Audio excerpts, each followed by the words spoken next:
Good evening, everyone. My name is Dr. Nina Ha, and I am the director of the Asian Cultural Engagement Center.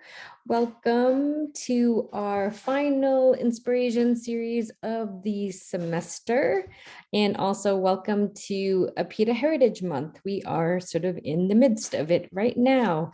I'm really excited that you could all join us, especially for this event featuring the undergraduate students. I am very excited, but before we begin, I would like to read the land and labor acknowledgement from Virginia Tech. Virginia Tech acknowledges that we live and work on the Tutelo and Monacan people's homeland, and we recognize their continued relationships with their lands and waterways.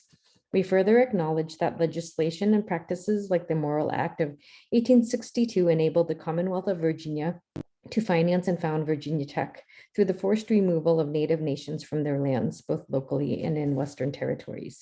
We understand that honoring Native peoples without explicit material commitments falls short of our institutional responsibilities. Through sustained, transparent, and meaningful engagement with the Tutelo and Monacan peoples and other Native nations, we commit to changing the trajectory of Virginia Tech's history by increasing Indigenous students, staff, and faculty recruitment and retention, diversifying course offerings, and meeting the growing needs of all Virginia tribes and supporting their sovereignty. We must also recognize people generated resources used to establish Virginia Tech and were prohibited from attending until 1953. Through inclusivity, the institutional and individual commitment to ut prosim, that I may serve, in the spirit of community, diversity, and excellence, we commit to advancing a more diverse, equitable, and inclusive community. So once again, welcome. And I would really like to thank Vivi Hong, who was a former ACE programming assistant and who actually facilitated and coordinated this event. So Vivi, I am going to give it over. Thank you, Dr. Nina. Hi, everyone. Thank you for coming to our undergraduate student panel as part of the Inspiration Series and APITA Month. My name is Vivi, and I'm currently a senior majoring in graphic design. The goal of this panel is to give the APITA undergraduate students from different fields the opportunity to share their work and experiences. And I'm very excited to introduce the student panel today, as I know they're all also excited to share their presentations and insights with you all. So to kick us off, we'll have Tyler Esposo share his undergraduate experiences. Thanks, Vivi.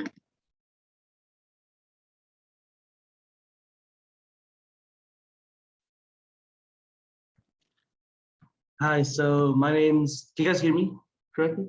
Good, okay. My name's Tyler Esposo. I go by he, him pronouns. And I'm here today to talk to you guys about marketing yourself in the tech industry. So a little about me. I'm currently a senior in computer science. My main career interests lie in software engineering, data science, and blockchain technologies. And over the past 4 years, I've had the wonderful opportunity to be involved with some AASU organizations and the APITA community.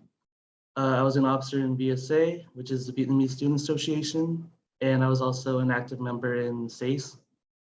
Some of my hobbies include playing music and tennis.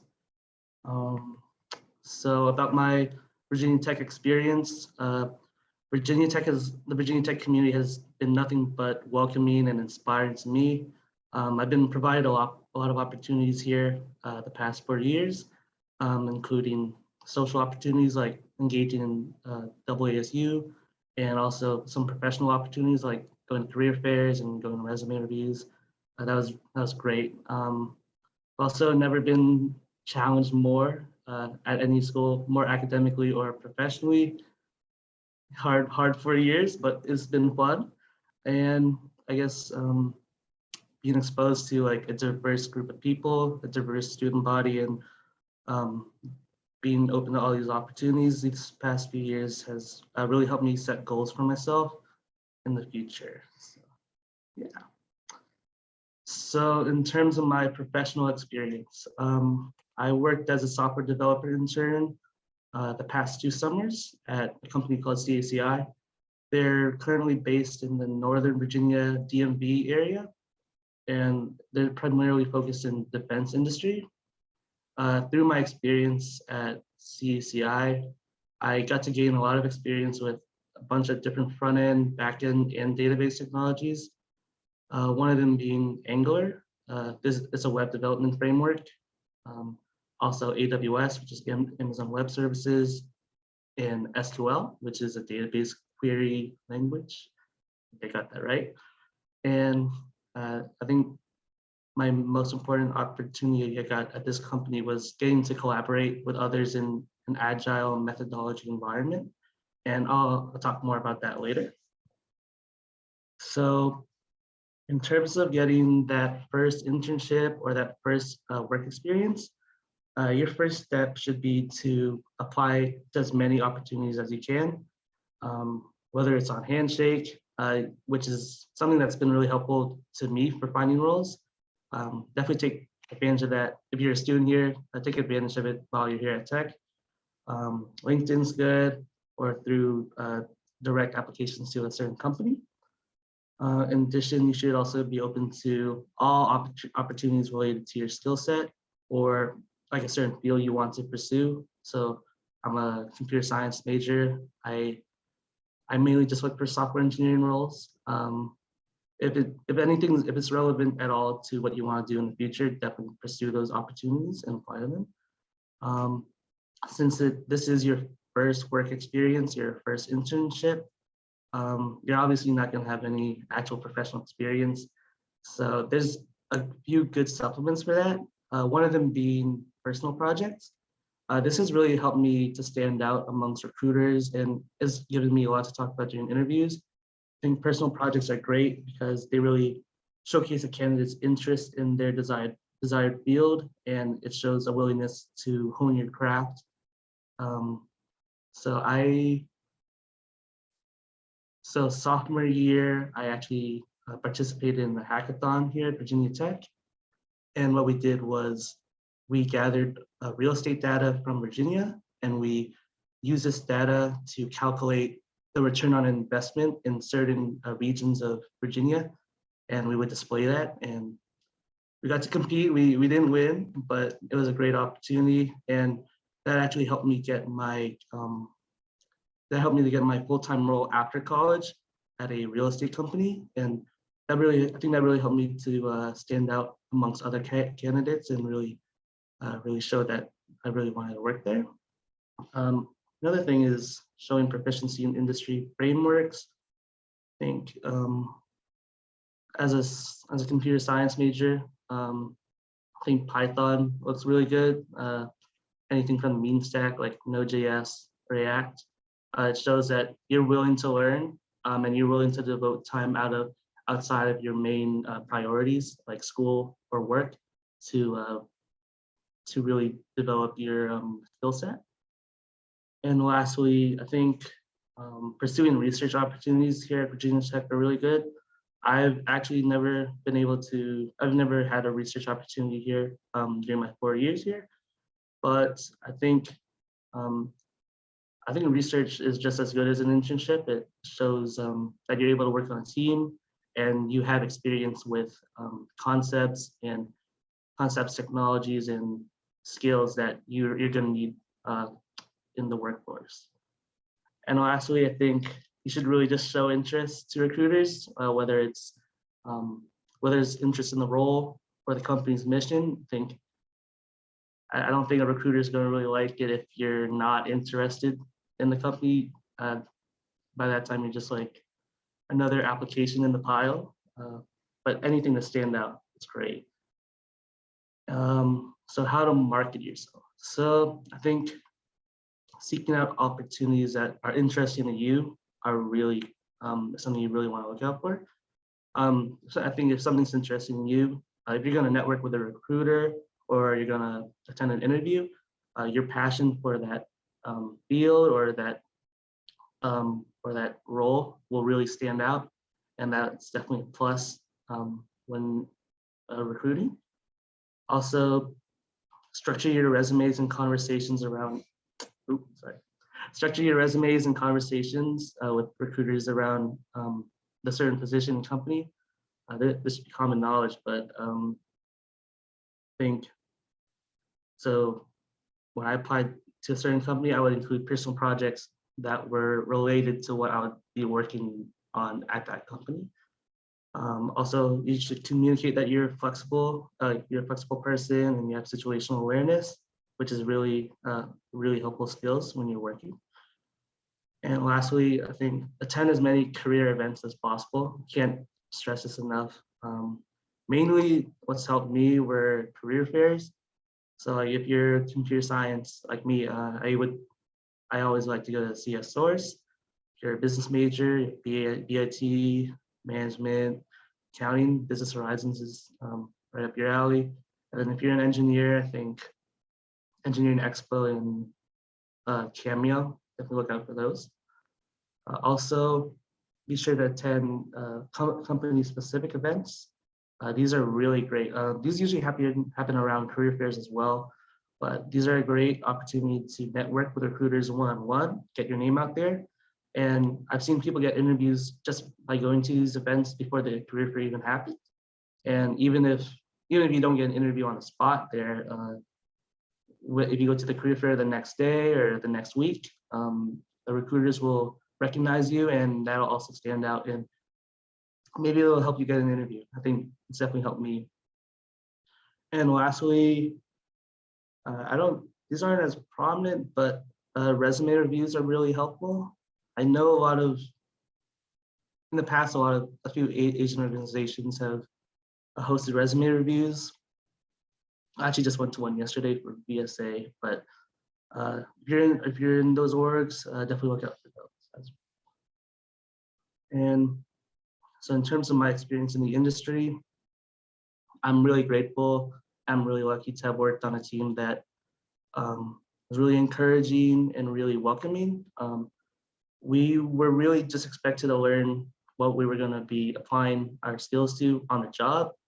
Like at my job, we will work with the mean stack, which is front-end development, and I've never gotten the opportunity to work with that beforehand. And really all my learning was done on the job.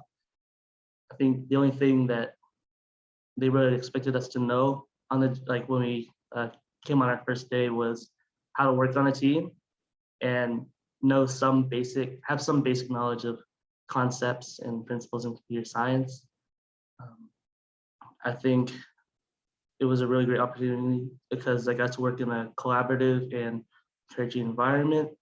And I got to not only interact with other interns who had similar academic and career paths as I did, but I also got to work with full-time employees like software developers and full-time project managers. And that was really great. It was a really great experience to prepare me for working as full-time.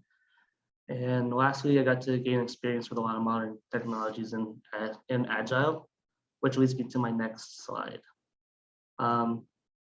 Agile is not a technology, it's not a coding language, it's more of a philosophy, more of like a methodology, and it's used to set goals and accomplish them efficiently in a team.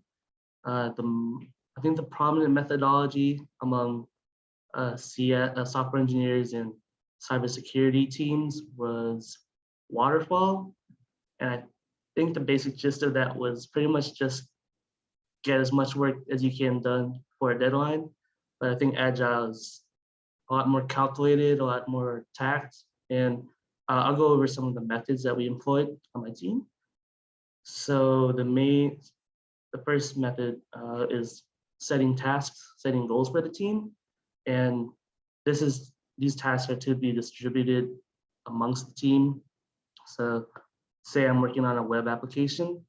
I want to get this part. I want to get a button working on the front end web page. We would assign that to like 1 or 2 people, and that would be their goal for the week. And we would also have a method for determining the complexity of a task. So based on So what we did was we assigned a number of points to each task, and basically we had a scale of 1 to 8, 1 being probably the easiest, could be done within a few minutes, maybe an hour, or maybe a day, to a scale of 8, which could sometimes take like months. It might not even work out, and that was a really calculated way of determining what could be finished within a certain time frame. And lastly, we had sprints, and these are just time frames or to accomplish certain milestones. So my team actually did 2-week sprints. So every 2 weeks we have a bunch of tasks assigned to each other, and throughout that week we might create more tasks, but by the end of that sprint we want to have a certain base functionality accomplished at the end. And I think it was really great working with Agile and all these methods, because being a student, it's kind of like if you're working on a project, you're just trying to get it done as fast as possible, or just try to get it done by the deadline. You're not really worried about kind of planning it out. That's just me, but I think Agile really helped me to think about software development in from a different point of view and a different perspective, and has really affected the way I approach software development now. And yeah, thank you. If there's any questions, just feel free to ask. Thank you, Tyler. We're going to save the questions after all presentations, so we can move on to Kimberly Han. Hi, everyone. Let me share my screen really quick.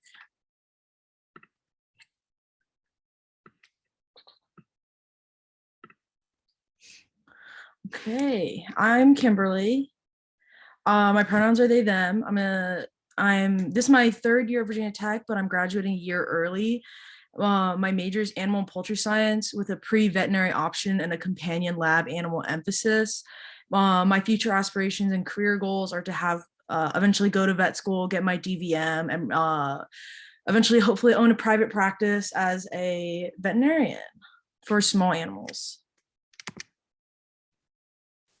So I'm in the College of Agriculture and Life Sciences, and the primary focus of what I've been studying for the past 3 years is really, for me at least, is animal well-being, welfare, obedience, and then it's a lot of physiology and biology as well. And there's a lot of service related to this because it is a service related field. My capstone project, which is like my final sort of like an undergraduate thesis type of project, is to create a standard operating procedure with the aim of improving efficiency and long-term supply management and clinical supply management in anesthesia departments in veterinary hospitals, which in a layman's terms would really just be maintaining and efficiently using and keeping supplies in anesthesia in veterinary hospitals, because anesthesia departments by far use the most, just like basic materials. But beyond that, I've done a lot of livestock and companion and lab animal work. Through my major in and of itself, I've done labs, including like probably one of my most notable experiences was in freshman year. I did get to hold a newborn lamb, which was very exciting. The major here, they put a very, very strong emphasis on getting a lot of hands-on experience, not just within like your particular emphasis. So for example, I have a companion and lab animal emphasis, but I have worked with all types of livestock animals and learned all about like biology, body scoring, feed efficiency, agricultural related aspects as well, in terms of production and like slaughter, all the steps of from farm to table basically. And I also currently work at the veterinary teaching hospital on campus. For those who don't know, there's a Virginia Tech and University of Maryland collaborative veterinary school, like college on campus here, and they also run a teaching hospital out of that school as well. I work there as a clinical supply assistant, and that's also where I'm doing my capstone project. While there, my position primarily just focuses on supply management and making sure that the veterinary technicians and veterinarians and surgeons have enough equipment going into surgery, and they have the right equipment, and making sure all the equipment they do use like repeatedly is maintained and clean. And I also like end up having to sterilize a lot of equipment and things like that. And through some of my classes, I also do some volunteer work at the Montgomery County Animal Care and Adoption Center, which is just their like humane society. And when we are there, we do obedience work with the animals to make them more adoptable and give them a better chance in their next wherever they go next. And then I do lab work there as well. So we are doing research in terms of enrichment activities and what works best for different animals, so that, for example, if those animals get adopted, then their future homes know what type of enrichment works best for them. And then I also formerly used to be a part of the Pre-Veterinary Medical Association, which is Virginia Tech's pre-vet club. It does a lot of seminars and provides a lot of information and opportunities for mostly catered towards younger members in this major, particularly people who do want to be in pre-vet, but it is open to anybody in animal and poultry science. Great way to make connections and a great way to find out more information about like what you want to do in the future, or make connections in the vet school. This last semester, I was also a Hokie High Five leader, which is a mentorship program in the College of Agriculture and Life Sciences. It's a program that creates small groups of freshmen, and they assign one upperclassman, like a junior or senior standing, to kind of help guide them through signing up for classes, which professors are good, how to navigate campus, basic issues that freshmen would run into in this major. And like, it's just our job to help guide them. I'm also a sister of an Asian interest sorority called Alpha Kappa Delta Phi. And I've done a lot of work through that, and that's like unrelated to my major, but I will say that like I'll talk about this more later, but so that's sort of how I found my identity as an Asian American in a industry like agriculture. And I'd say in the agricultural industry, my experience has been very, simply put, very lonely. It is a very heavily white, like Caucasian dominated industry where Asian Americans don't seem to display a great amount of interest in agriculture, animal welfare, and like animal production. So I have little to no Asian American peers in my major, but my personal advice is that it's critical to find a community outside of your major. In this case, like for me at least, it was critical for me to find a community like my sorority that helps me keep in touch with my identity beyond what I'm studying. And in the veterinary industry is also like dominated by Caucasians, and hopefully I will find a spot as a representation for Asian Americans in that industry. Though I will say it is a challenge as a minority, like navigating an industry with so few minorities in general. Like I said, I really helped and found my identity through Alpha Kappa Delta Phi, and that personally was how I found identity at Virginia Tech. And it also makes me feel not so out of place within my major because I do have people outside of that. And how it's helped, I've already discussed that, but it's very empowering and very enlightening, and it has been very helpful to me. So here's some references. Overall, just to like sort of wrap up a little bit on what I was like talking about, I think that the agriculture industry can be very difficult to navigate because, you know, like the industry leaders would be people who have finished their their post-undergraduate education. So things like completing their DVM, completing surgical, or like other types of like residencies and internships. So it can feel like there's a disconnect between undergraduate and that step. So it is also important to find mentors within the like people who are still in school for their DVM. Those people are great resources. And personally, through work, I've met a lot of great veterinary technicians that have a lot of insight in how to navigate and break into that industry. And I would say the most critical aspect of being in agriculture in general, not just animal and poultry science, is gaining hands-on experience, as that's what most employers in this industry are looking for. But at the same time, it is important to understand that it is not necessarily a setback to not have hands-on experience, especially while we're still coming out of COVID. A lot of people entering this industry right now do not have hands-on experience. So that should never be something that's like a make or break, like make it or break type of thing. It's very much up to the individual, like how hard you want to push, or like applying to jobs that even if they say that they want prior experience, it's okay to still try. Casting your net far and wide is critical in this industry.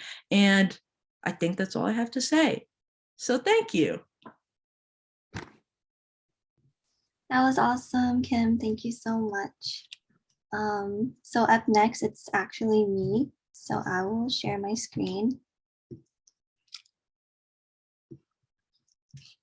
Okay. Can everyone see my screen okay? Awesome. Okay. So hi everyone, my name is Vivi. I'm currently a senior majoring in graphic design. And today I'll be presenting something a little bit different. I'll be presenting a capstone project I recently did for one of my classes. And this project was more of a passion project, but focused on social change and what we can do as designers. So for this project, I decided to make a mobile app focused in helping women who have PCOS. So the app is called Halo. It's meant to be like a play on a hello, like that introduction or just like that greeting. I wanted something inviting. I was having a hard time coming up with names, but I wanted something that could be like a greeting and something that was a little bit easy to say. And so as I mentioned before, this mobile app was focused on helping women who have PCOS. If you don't know what that is, it's a polycystic ovary syndrome. It's got horrible symptoms, and even though a lot of women have it, it's still something that's not very known about, and doctors are still trying to learn more about PCOS. But the symptoms are physical symptoms, and they can be things such as weight gain, hair growth, and acne. So the primary things women should be focusing on when they have PCOS is a healthy lifestyle. And so I wanted to create a mobile app that would be helpful for them and also be able to provide guidance for that healthy lifestyle, because I know how difficult it can be to go through this type of lifestyle without knowing much about PCOS and also not knowing what really entails a healthy lifestyle. And so to jump into the project, I started off with creating this kind of mood board, thinking about the type of feel I wanted to go with for this app. And so I have a few inspirations I followed, as well as some color palettes I was thinking of. I wanted some fun colors, but I wanted to focus on the color green because I feel like the color green can mean a lot of things. It can mean nature, it can mean health. And I feel like depending on the shade or the tone, it could mean a positive thing as well. And so other goals I had for this app was for it to be fun, friendly, simple, and refreshing. And so the first step to creating this app for me was actually creating the logo and creating the branding for Halo. And so I started off with some sketches of what this logo could look like. I wanted to put a friendly face on it, just so it's easily recognizable and felt more personal. but I ended up going with this cosmos flower and grapefruit idea where I kind of mashed them together to create something like this. And so on the left, you'll see like the initial version. And then after some iterations, I got to the final one where it's more solid, it's more legible. And so when you think about logos, the most important thing is how legible it will be when you change the size. So yeah, and then this is a breakdown of that logo. So you'll see elements of the cosmos flowers, the petals, and also grapefruit segments. I wanted it to have like this bursty feeling, but still look like a grapefruit and a flower at the same time. And then jumping into the mobile app itself, the first step is really just sketching and thinking about your layout where information is displayed. And so I spent a lot of time creating these wireframes. It was really difficult because I had to think about information pertaining to health because I wanted this to be an app for exercising, for dieting, for logging your food, since women with PCOS, they have to track a lot of different foods they can and cannot eat. And so since they're focusing on a healthy lifestyle, sometimes they'll focus on weight loss or just cutting calories. So I wanted an app that could do all of that. But because it's so heavy in information, I had to think about how I could condense it and make it easier for someone else to view this information. And so you'll see on this page, I focused on having round corners for like blocks of information and having a simple layout and also keeping room for visual elements. And then the second part of this process was kind of fleshing out those initial wireframes and incorporating color, thinking about visual hierarchy, and also creating a more digestible version of the wireframes. And so you'll see I'm like experimenting with colors, different greens. I think this was the most challenging part because I spent a long time trying to nail down this color palette. Green is like an interesting color to work with because depending on the tone and the shade, it's really hard to mix it with white and black because of how it might show up. And the number one thing I always think about when I design is accessibility. So how will this information read on top of this color? And will someone who has like color blindness or difficulty seeing certain colors, how will they be able to perceive this information if that color doesn't work?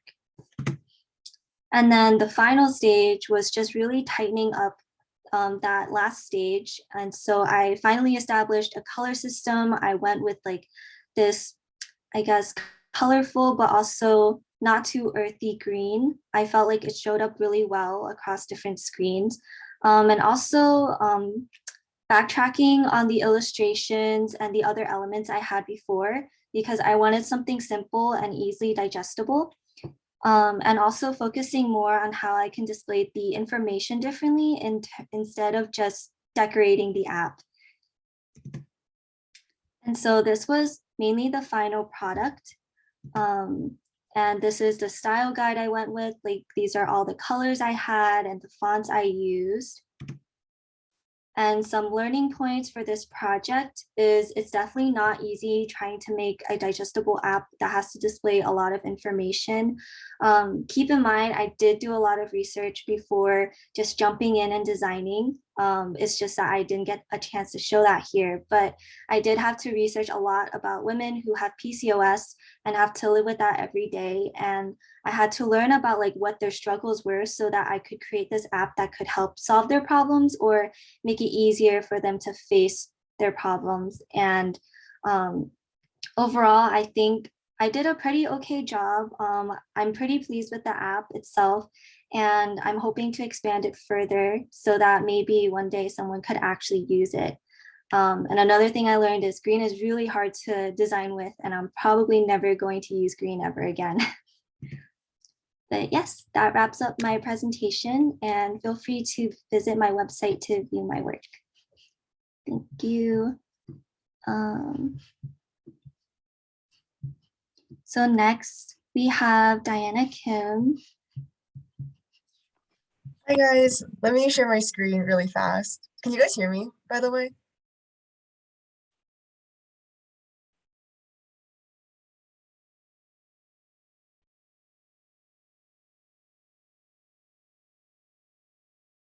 Okay, so hi everyone, my name is Diana Kim. My pronouns are she, her. I'm a senior majoring in public relations and professional technical writing. And my presentation is just gonna be about like my story pursuing a liberal arts degree as an Asian American student. So just some background information about me. I'm from Chantilly, Virginia, which is in Nova. I'm a senior double majoring in PR and professional technical writing. I'm right now, I'm the Vice President External and Fellow for the Asian American Student Union at Virginia Tech.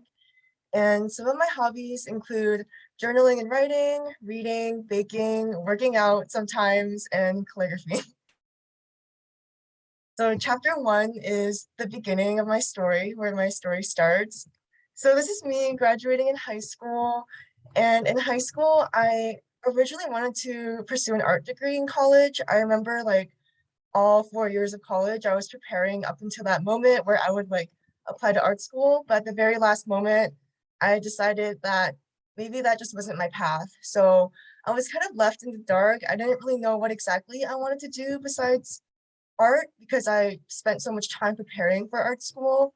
So I decided to explore a bunch of different things. So I remember I tried really hard to like do good in math. I tried my best to get into science and stuff, but from my little exploration journey, I discovered that I really didn't like math. I wasn't too interested in science, but I was really passionate about writing.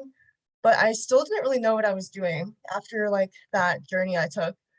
But at this time, I remember I was watching a bunch of YouTube videos and I watch a lot of videos from like Asian American YouTubers. And I remember watching Jen Im. And I think one of the big things I remember about her is that she mentioned that she majored in communication studies at the University of California, Davis, and she graduated in 2013.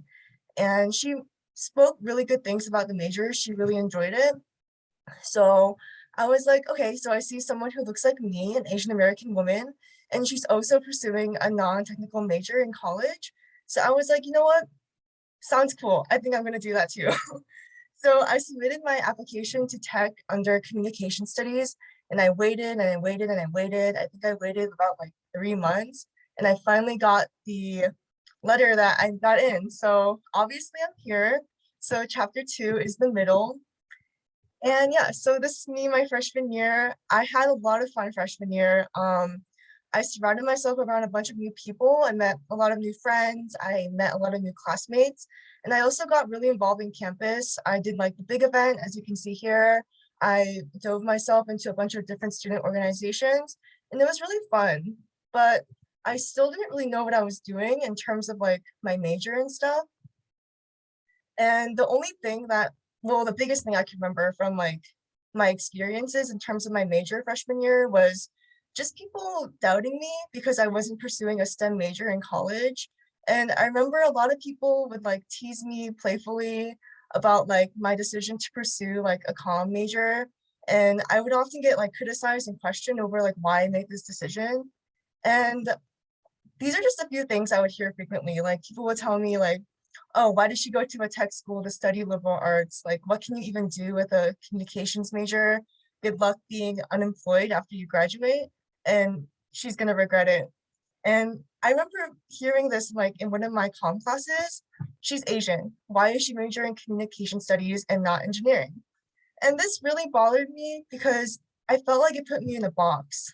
I thought to myself, like, is the only thing I can do engineering because I'm Asian? And I just started to ask myself a bunch of questions like, why is my being Asian being brought into this conversation? And why does my being Asian dictate what I should and shouldn't do in college? So I was just really frustrated. But I did have to admit that I was one of the only Asian people like in my communication classes. And this was definitely really lonely and disheartening. And I think, well, before I entered college, I knew that my major was going to be like predominantly white people. But I realized that once I like actually entered my classes and my eyes were just truly open. And I started thinking like maybe these people are right. Maybe like this isn't my major. Maybe I shouldn't pursue a liberal arts education. And I even decided at one point, like maybe I should just switch to like business or something. But obviously that didn't happen. And so chapter 3 is the middle part 2. So the middle part 2 is my sophomore year. And I think sophomore year was one of like my most favorite years in college. I found myself branching out a lot more and I joined more clubs that I was more serious about. And I also tried a bunch of things that were outside of my comfort zone. Like I tried a bunch of things that I normally wouldn't do if I was in high school. And this is when I changed my major from communication studies to public relations. And I added my PTW double major, which is professional and technical writing. And I remember doing this after I spoke to an upperclassman, Melanie Doe. And I was just talking to her about how I felt kind of lost in my major. And we kind of had a conversation. And she was telling me what she was doing like in PR and stuff. And she was also a PTW double major as well. So I kind of looked into it and I was like, oh, this sounds really interesting. I think I'm gonna do this too. So that's how I made the switch. And sophomore year is when I started my double ASU career and I was the public relations chair. And these are just like a few of my officer members from my sophomore year and they were really great. And I love double ASU sophomore year for so many different reasons. So as I mentioned before, I was the public relations chair. And I think this is the perfect role for me because it was a really good way for me to like express my creativity and to maintain like my passion for art and design. So it just like, it was perfect. And I also met a lot of really cool upperclassmen who created like a really good and safe environment for underclassmen because I was a sophomore at the time. And a bunch of the officers were actually upperclassmen. So it was really great to have like people you could look up to and people who took you under their wing. And I think the atmosphere that they created for me my sophomore year was just, it was really memorable and they took really good care of us. And I'm just so thankful for them. And I think once I joined ASU my sophomore year, this is when I finally like started to find like my place in the Asian community. In freshman year, like I did join like a bunch of Asian orgs, but something still kind of felt missing. And I think being an officer for ASU really filled that gap in for me. And I also applied for my first internship and I got it. And I was kind of surprised that I got this internship because I went into it without much experience. I only had like experience from doing essays from classes and also ASU. So when I got it, I was surprised, but I was also like really grateful that like my manager like looked at me and just like took a shot with me. So yeah. So the company that I got my first internship at is called 1901 Group. I'm still interning there right now, and my role is a technical writer intern. So I basically just do a bunch of documentation for IT systems, and I also do a lot of interviews with employees just to make sure the documentation is correct. And yeah, so this opportunity, it really kickstarted my career and it motivated me to like continue exploring other options. And I think this internship is really great because it blends my passions for writing. And yeah, I think if I didn't get this role, I think the trajectory of my career would be a lot different. So I'm really grateful for 1901 Group for taking me under their wing. So yeah, so the difference between me, my freshman year and me, my sophomore year was that I left sophomore year feeling a lot more confident in like myself, in my decisions to pursue a liberal arts education. And I felt really proud of myself for that. And I think I finally started to feel like I had a place at this school. And yeah, so chapter 4 is junior year, which is Zoom University. This is when the pandemic was like at its full force and everybody was just doing classes from home. And yeah, so junior year, it's often called the make it or break it year because students are really stressed out about finding that one internship that could lead them to like a potential full-time role. And I definitely felt that like really hard junior year. And I think it was hard for me to like watch my friends in like STEM and business, like get internships like earlier on. And I had to like talk to myself and like say that, you know, like the timeline between like my major and their major is different. So I just had to like calm myself down that way, even though it was hard. But eventually I did find an internship role that looked really interesting. So I decided to just take the opportunity and apply. And I remember I worked so hard for this interview. I think like I had over 10 pages of notes for like the interview, just prepping really hard for it. And it was a content design role at Willow Tree, which is like a digital app agency. They make a lot of cool apps and websites for their clients. And I made it to all the interview rounds, but I remember like after the last interview, I felt really good about like my chances. I really enjoyed talking to all the recruiters. I enjoyed like the company and what they stood for. But unfortunately, I got that email that nobody likes to get. I was rejected. And it was really hard. I think I took it really hard because I was just really excited about this role and I thought that I had a good shot. But in the end, sometimes things just don't work out. And I told myself, you know what, like you can be sad for like a few days, but you can't stay sad forever. You just have to keep like pushing on and whatever happens in the end, like just work with it and it'll be okay. So for the rest of junior year, I just continued studying and working until the end of the semester pretty much. And I think double ASU at this time, it was hard for us because we couldn't plan any like in-person events, but we did host a bunch of like cool guest speaker events that really cheered me up during this time. Like we hosted David So, Dante Bosco, and MXM Tune all on Zoom, and that was really fun. And those are just really memorable events. And I was continuing my internship hunt on the side. And yeah, and around June or so, I got this email from like the recruiter I talked to, and she actually reached out to me about Willow Tree. And I eventually like, I got rejected at first, but they decided to take me on anyway.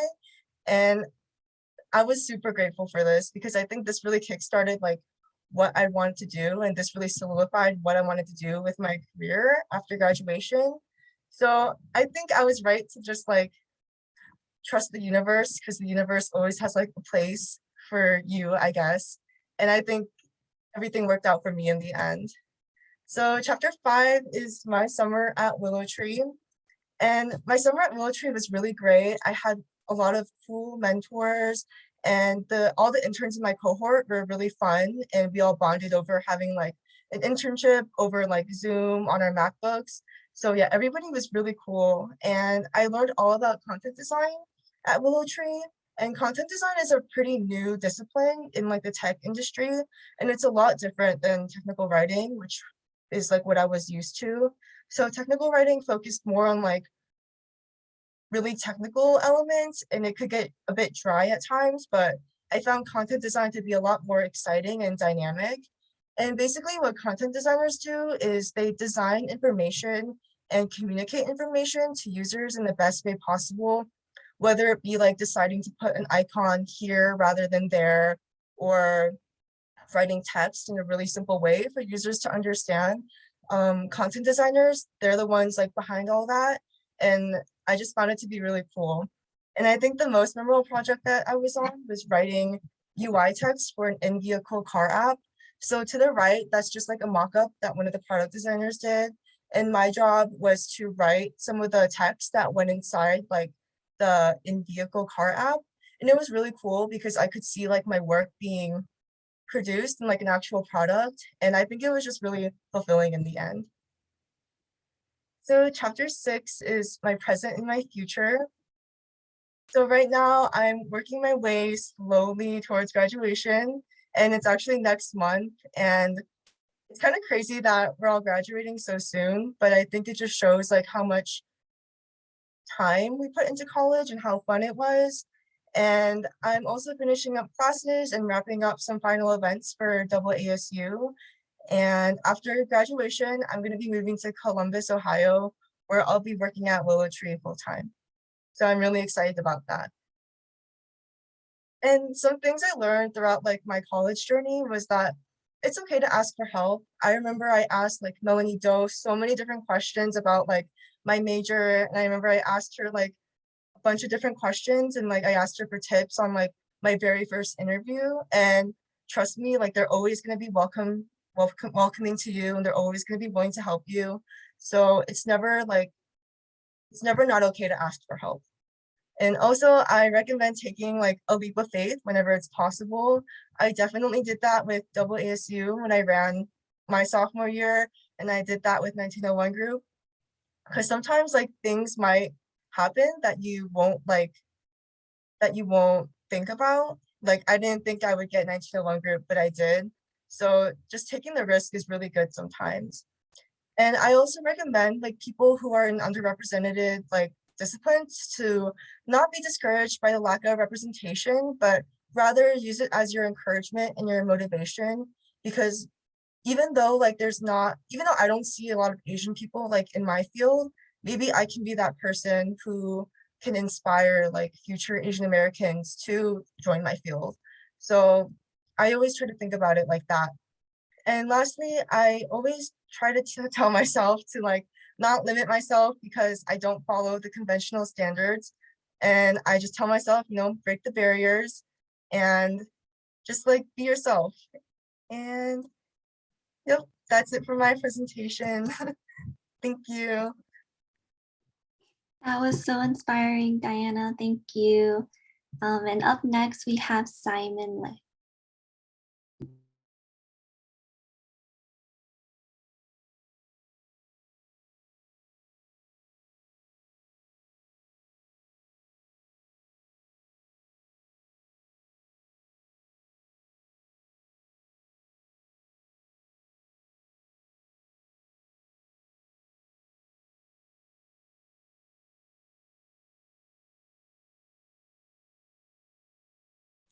Okay.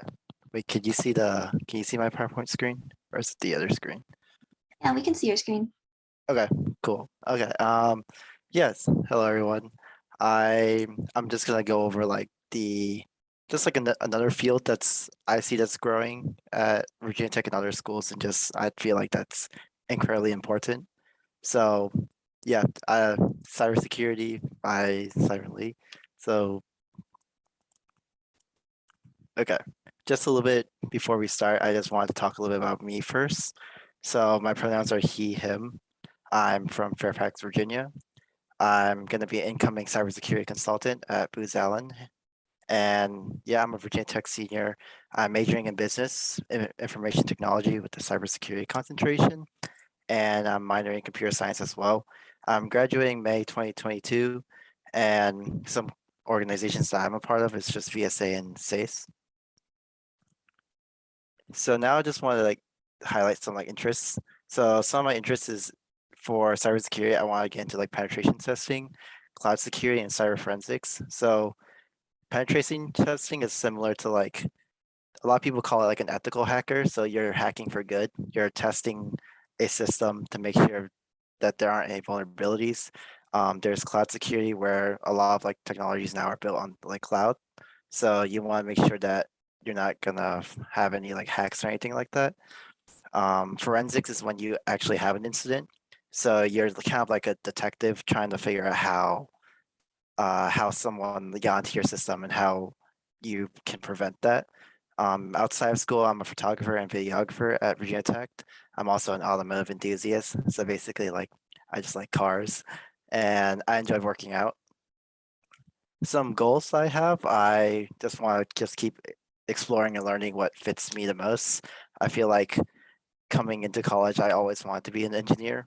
I feel like my dad was an engineer and I thought that I should be an engineer as well. But then like as I explored more paths, I saw that business information technology was something that I was pretty interested in just because I liked the business aspect and how it affected the business. After that, I just wanted to be a professional in my field and teach others like why I'm interested and why I feel like it's important. So for example, like since I'm really interested in cybersecurity, I want to help break down like complex cybersecurity topics because I feel like I'm interested in those topics and I can sit down and really just read about it and understand it. But I know that sometimes it gets really in depth. So I like to break it down to like really easy to understand concepts by using like different metaphors or other similar things. So before I start in talking about like what I did, I just wanted to like review and like say give a couple examples on like why cybersecurity itself is important by just listing a couple past breaches that I've learned, but also I feel like everyone has experienced. So the first one is the Equifax breach. Equifax, if you guys are aware of, is one of the three largest credit reporting agencies, which is like they handle your credit score and your credit information. They hold all of your records, social security, and everything like that. In March of 2017, um, they were breached unknowingly until like they found that like there was a hacker. So what happened was that like basically the company failed to update software that they use for creating a lot of their web applications, making it really exploitable for hackers. So what they did was they were able to hide within their systems over a past couple of months, where after that they were just pulling and extorting millions of American records out of their system without the company knowing until the company finally figured out that there was something wrong.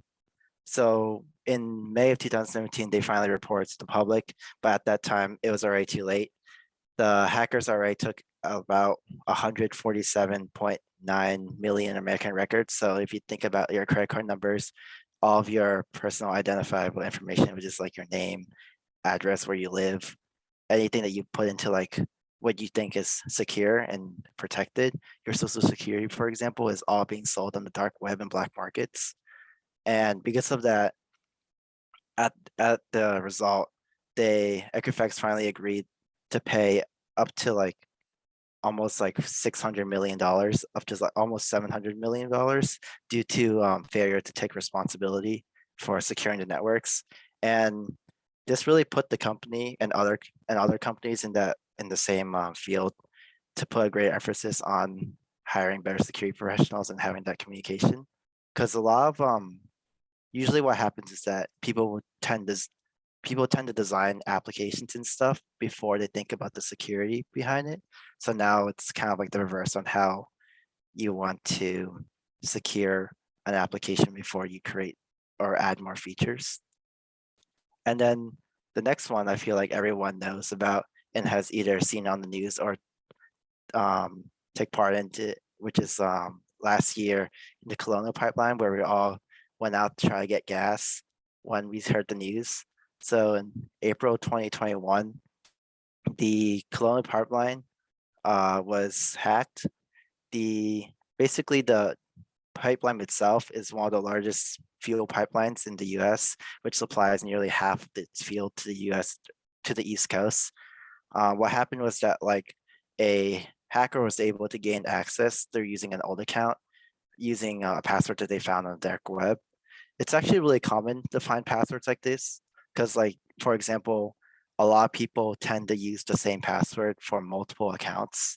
And what happens is that when you have a breach, such as like the breach that we just covered earlier, people would try to cross-reference a bunch of passwords through like applications that they build to see which one works. And sometimes they get lucky and they're able to gain access into a system that they're not supposed to. So the hack that they deployed was called a ransomware attack. And that's basically, if you've seen like in the movies where all of a sudden, or if you've seen like just online, all of a sudden you can't use your computer anymore. Everything's just like frozen. And the only thing you can do is type in the password. And you usually get like a message saying that like, you won't get access to your system until you pay us this much money. That's kind of like what a ransomware attack is. So that's exactly what happened. So that all the systems were encrypted until the Colonial had to pay the ransom in cryptocurrency.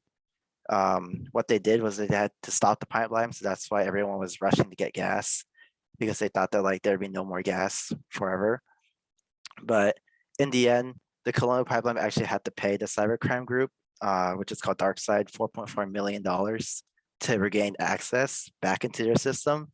And this was also a wake-up call for many companies to review their systems for inactive accounts. So I guess just a little bit more on why there's a growing need for cybersecurity professionals. So just more devices are being created. You have more devices. The more you're connected to the internet, the more at risk you are. There's services, and now even because of COVID, work is online as well. So anything that's connected online using cloud technologies, you're going to be at risk, and that's why you need more people to identify and patch these risks before you get infected. Financial transactions are online as well. So if you use Venmo or cryptocurrencies or just any online banking, everything's being transferred online. Also, new government involvement and recognize that security is important, which is kind of ironic, but like they finally realized that like they need to start putting laws and acts and then managing how companies are managing customer data. Many systems like that we like trust as well are still using outdated and insecure technology. So for example, you would think that it's like a trusted source to like put in all your important information for Equifax or like a credit reporting agency or something that a service that you would think that is very secure, but that's usually not the case because a lot of them are using outdated technology. And in the end, like it's just the end user itself. A lot of people are not educated about security risks online, especially like older adults and just younger kids. They don't really know what the risk is. So like if you've seen like phishing emails or fake emails where you could click like a link and they might tell you that you could win something for free, it's usually never the case. And when you click it, it's most likely installing some kind of malware or like virus onto your system. And the same for like spam callers as well. Like people can try to call you and try to gain some more information that they're not supposed to know. So now like the more interesting part is just the outlook on the job outlook for cybersecurity professionals. So the demand right now is like an all-time high, especially even with COVID now, it's even higher. From I believe like last year, so like or 2 years ago, April 2020 to March 2021, there's almost like 500,000 new jobs related to cybersecurity. It's even easier now because like with working in the field in cybersecurity or like IT computer science, you can work remotely, so you don't really have to go anywhere too. So that makes it even more easier for both the company and the worker. From 2020 to 2030, the job outlook is at 33%, which is it's growing much faster than average. And the pay range is around like $85,000 to $130,000 a year. And this number is just going to keep rising as we have more technology developing. So like you see like driverless cars now. There could be like remote surgery in the future where a surgeon can be like overseas and you might need a specific surgeon for that for some particular reason, and you could perform remote surgery over the web, which is like really high stakes, and you definitely need like really high security for that. And just like I said earlier, like cryptocurrencies. So like now we're going, I'll just talk about like how I got started and how a lot of people can get started. There's definitely a lot of online courses. I feel like a career in this field is very self-paced.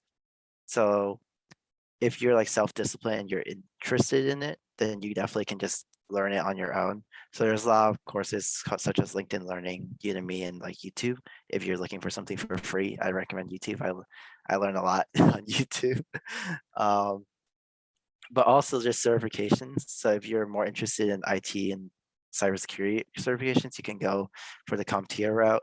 I know AWS has a lot of certifications for like cloud technologies. Google and ITIL has a lot of IT certifications as well. And I recommend joining clubs and groups. I feel like when you have a community that have the same goal or same interests, you become a lot more inspired to work in that field and work harder and like ask around. And this certification itself, from what I've learned when I took them, it's a very self-paced kind of thing. So the more you can really like, if you're really self-disciplined, then I feel like you can definitely learn these material on your own without any teacher, without any professor. You can definitely sit down at home, like read the prep material and just learn as much as you can. And from that, it definitely allows you to jumpstart your IT career in cybersecurity. A lot of companies now, especially if you want to go into defense, they actually require some of these certifications before you actually start because they want you to have like this baseline knowledge. It's definitely a salary bump if you're like a junior or like a senior negotiating a salary. You definitely can have that leverage by having certifications. And additionally, it's just a way to showcase your knowledge in the that you've learned to the companies and managers. And also, I wanted to like emphasize that not all certifications are technical. I know a lot of people get discouraged that like, oh, cybersecurity sounds like a very technical job, but it's actually like very. I feel like the barriers to entry is really low. So you can definitely go into analytics, engineering, but you can. There's also policy and writing. Um, that's actually a huge part of cybersecurity on how can we turn like how do we make these rules and how do we make these I guess like laws, acts into like written print for people to follow. And here's just like another roadmap that people usually go towards. So these are different certifications that you can go, and each line represents like a different career path. So you can go into like more software development. If you're interested in management, you can go towards like different certifications here. Or there's also just like security and networking as well. So now I just wanted to like highlight like my roadmap and kind of like I guess my story on how I got interested in cybersecurity. So from I think I started in March 2020. That was when COVID first hit, and we were all like on spring break enjoying our spring breaks until we realized we could never come back until like the next year. So that's when I was like, okay, this is the only time where I'm actually not allowed to go anywhere besides being in my room. So I should probably start studying for my Security Plus. So that's like the first entry level certification that a lot of people that want to go into cybersecurity go towards. And I think it took me around 3 months to study for that exam, and then I passed it. But then I wanted to get another one because those two like usually go hand in hand. So by August 2020, I was able to obtain both certifications, the Security Plus and Network Plus.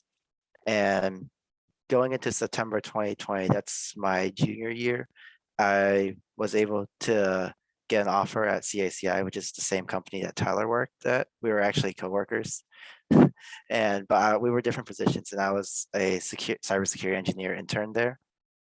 From there, I was able to like gain more experience, and with that, I was able to get a undergraduate research position where I worked on automotive security and driverless cars and try to figure out ways on overriding the system and like see what things I can mess up and see how the car would react and what we could do better. And in May was when I started my internship. So from there, I began as a intern where I worked in the embedded firmware exploitation team. And that's basically we just develop hacks to send to systems in a lab to test for vulnerabilities in like commercial factory controllers. So I guess like to give more detail on that, so factories now are all computerized, like the pumps and the belts and like everything. So there's been like hacks where like the computers of the factories were taken over, or like people would like try to turn off one of the pumps to like override a system and cause like the facility to crash or to sometimes blow up even. And our job was just to figure out what we could do and what we could like show the companies and show the factories that these are like not safe. And from there, in November 2021, I was also offered a full-time position at Booz Allen Hamilton as a cybersecurity consultant in the aerospace account. So just some takeaways and future plans. After learning everything that I've learned so far, I feel like I've become more aware of where my data goes. I have like a separate password manager to manage all of my sensitive data that's like offsite. I usually back up all my stuff monthly just in case anything ever happens. I could like use a previous backup. I feel like in terms of community, I think definitely utilizing the knowledge of a community that's built on hard work is really important. I've just like a lot of other people have said, like the older alumni and like my peers, they all have like so much experience, and I think that's one thing that helped me throughout my whole college career was just to ask around and like, hey, can you look at my resume? Hey, what should I do here? I want to get into this field. What should I do? And I think that's definitely helped me a lot. And now I think it's really rewarding to be in that position and help like students that want to get that first internship and want to get all of those certifications. I feel like I've helped out plenty of people to like, I guess like jumpstart their career. I know like a lot of people said that like they could come back and say like, oh, thank you for like helping me and sending me like all this study material. I've got my first internship and I thought that was like the most rewarding part of it. So I guess like in the future, I do plan to take more certifications, and as well as just learn more work experience while at Booz Allen. Since I'm on the aerospace account, I hope that like I'll be performing and designing more vulnerability searches on fighter planes. And in the end, like I said earlier, I enjoy like teaching concepts. That's something that I never thought that I'd really like doing, just talking in general. But I think that being able to talk about something you're so passionate in is really rewarding, and having them understand is even more rewarding. So just teaching family, friends, clients on the importance of security and teach another and help other people get started in like a career. But yeah, thank you. That was very insightful. Thank you so much, Simon, and thank you to all the panelists. So now for this portion, we can move on to Q&A. If anyone has any questions, please feel free to unmute or just put your question in the chat.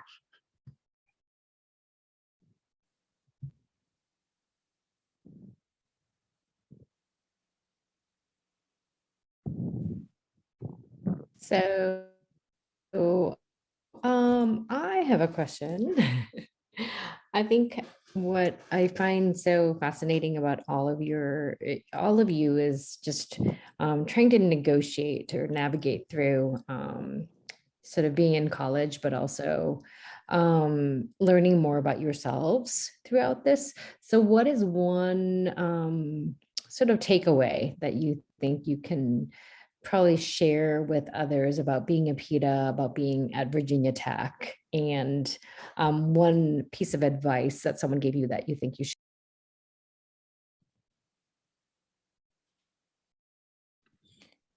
I think personally, I think one of the most like important things you can do, not even just as an APITA student, but also as like a minority student in general, it can be very important to just find a community where you feel a sense of belonging. So, and like that community can kind of be your home away from home, and can be a community that identifies with the same struggles that you have. And it really makes the experience of being like being here a lot less lonely, basically. I feel like I'm not sure, like for just advice from other people that I've heard is one that I've really taken like in account with. It's just like your career is not locked into your major. I feel like a lot of students come in as a freshman saying that like I'm like this major and I can't get this job. But like really like I think in the end, like if you really work for it and like show that you have those skills, then like you can get any job. Cause like for example, like in security, all of the people that I met that are like a lot older and are managers, they're like history majors, psychology majors, like even like communications majors, like it doesn't really matter, like really like it's just like I guess what you know and what you're interested in. I think my main takeaway after all these years, especially as a member of the APITA community, I I'm pretty lucky, I guess. I grew up in Northern Virginia. I think it's pretty diverse. I did experience like a little racism growing up, but it didn't really affect me as much as like, so I get to meet like people who are like probably like the only Asian in their town or in their school. And I got to like learn about their struggles. And it was really great to like learn about um, other people part of my community who faced different situations growing up and different struggles. And I think one piece of advice someone shared with me, it's pretty simple, but you want something, just go out there and get it. No one's going to give it to you.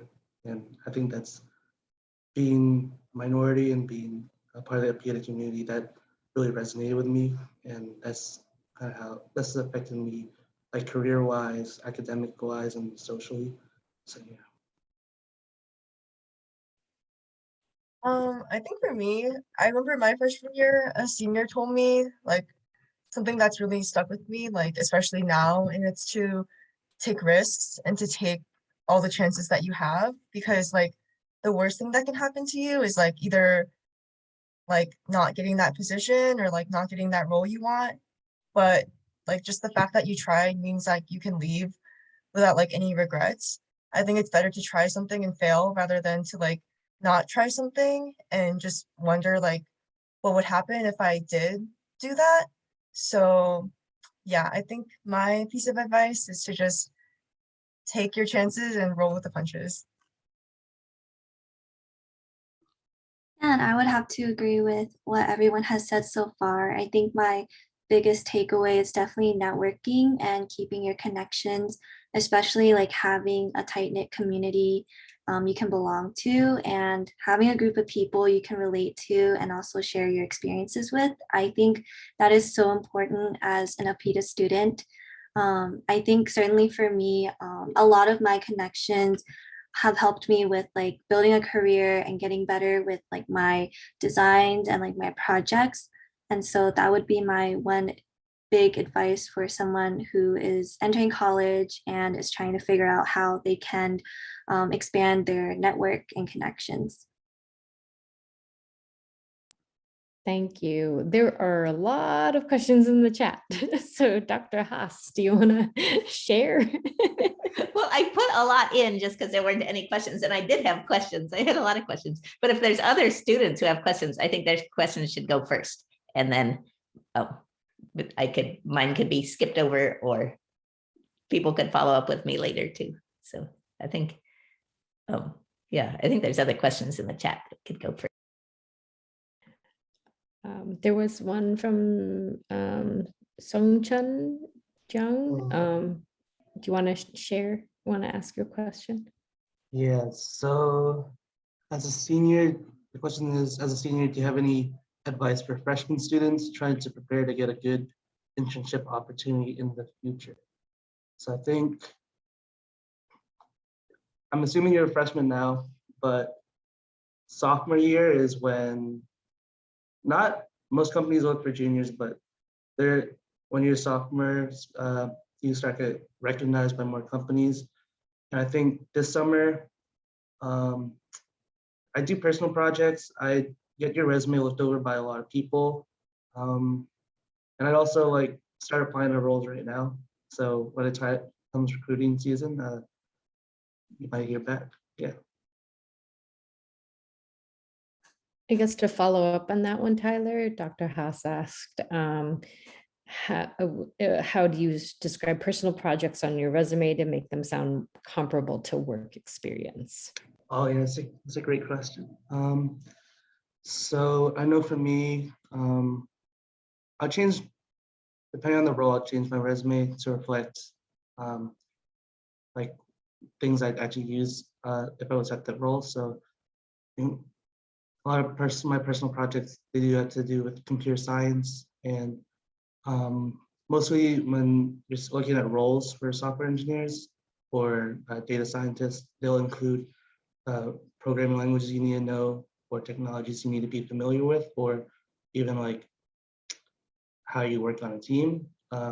So I think one thing I always try to show is how I contributed to the team, on that project, what technologies I used with that project that are probably going to be used if I was working at that company, and how I always like to talk about how that how that project affected me and my outlook on software development.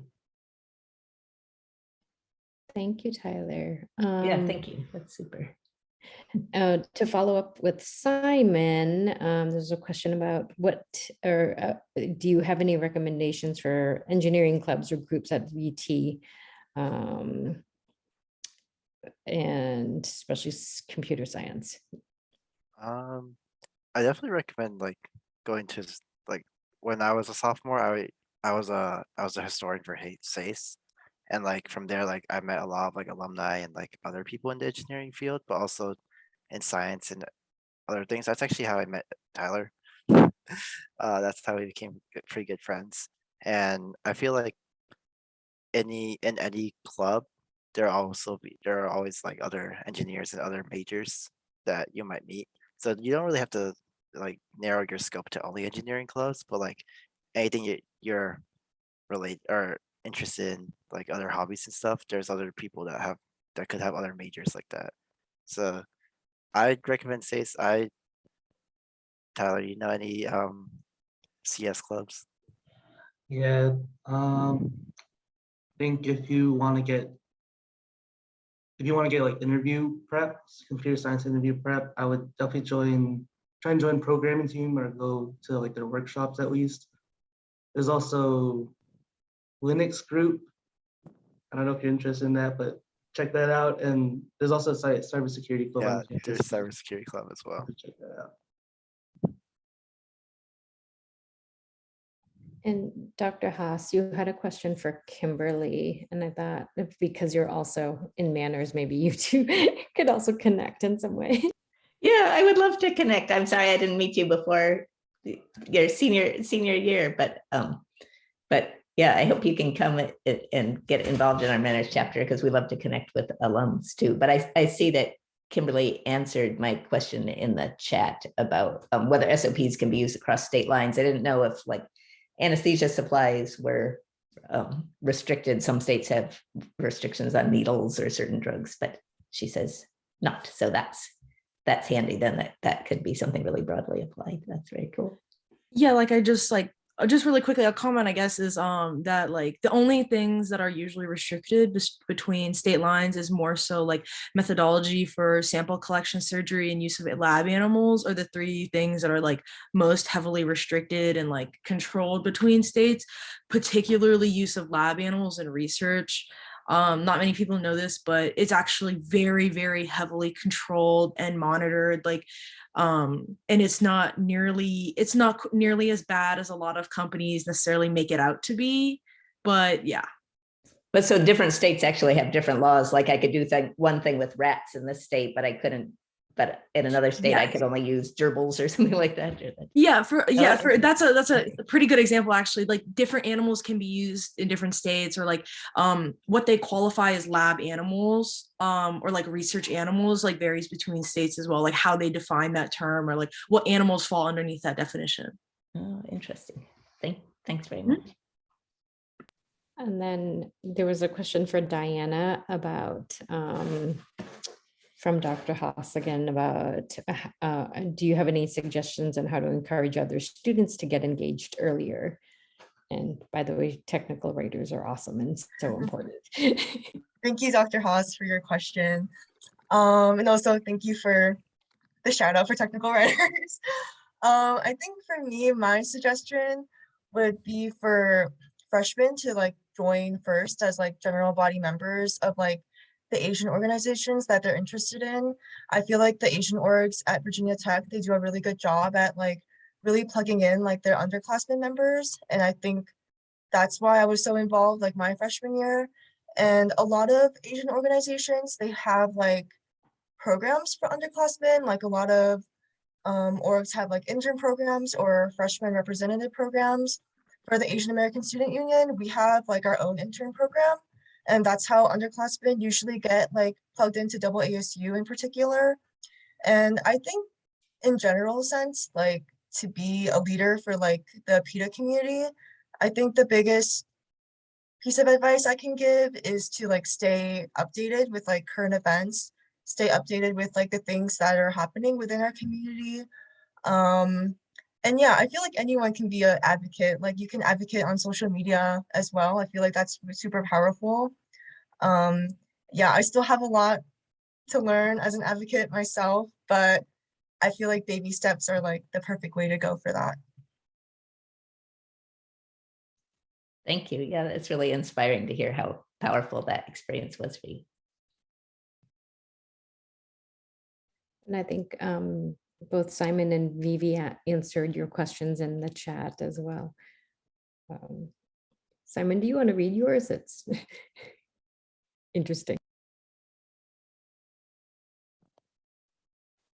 Wait, mine? Your comment in the chat. Funny story. Oh, yeah. So, and since I like, I'm a really big like car person, so I like going to like different car like events and stuff like that. And I remember in high school, I didn't have any money, so what I would do is I would just advertise to my friends to sit down, like, because I enjoy washing my car and like detailing and everything, and people would like see like how shiny it is and how like I guess like spotless is, and they're like, "Oh, well, how'd you do it?" And I would just show them, but then I was like, "Oh, maybe I should like start charging for this." So then as over the summer, like I think I would like wash 2 or 3 cars like every day, and I would just make like maybe like 20, $40 like per car, and from there I just use the money to pay for my certifications. It's actually pretty interesting because like now that I do like photography here, I use that money and like put it back to like something else. So it's kind of like a full circle where my hobbies kind of pay for my career, and then my career pays for my hobbies. Thank you. And I want to be cognizant of time. So we have 1 more minute. So I just want to say thank you, all of you, for really agreeing to be on this panel. I learned a lot because I'm always, wanting to learn. So thank you for teaching me new things. I truly appreciate that. There are more events taking place for APIDM. And in fact, Dr. Haas is going to be on a panel for revisiting APIDA experiences in agriculture and natural resources, right? This coming On Tuesday. next Tuesday at the ACE Center, and also online. There will be food.